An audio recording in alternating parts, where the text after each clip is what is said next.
Alberta's health minister says about 20% of the money taxpayers spend on drugs goes to just 2% of the population. And that's part of the reasoning behind a switch coming this summer, where we would transition to comparable biosimilar drugs from more expensive biologic drugs. But this still has unanswered questions from patients. I would go back to where I was before. That is not something I want to do. Simply being able to walk, Wilma Ritter credits her biologic medication, Remicade. Walking was difficult to get from here across the room.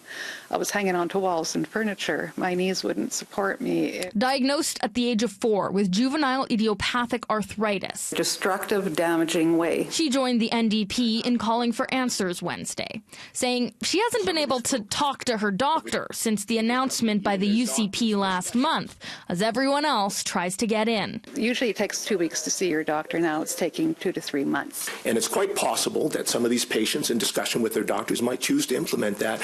Government choosing to force that as policy, that's where I have my issue. But the health minister says the NDP are just fear-mongering. The change has been approved by Health Canada, with some in the medical community supporting a forced change, similar to what has already happened in BC and Norway. But there is a chance for some the switch won't work, and once you go off a biologic, it's likely it won't ever work again.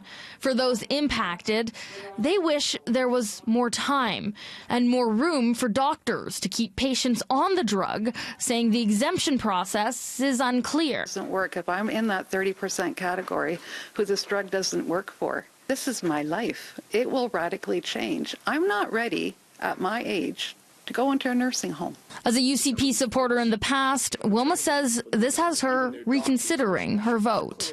In Edmonton, Carly Robinson, City News.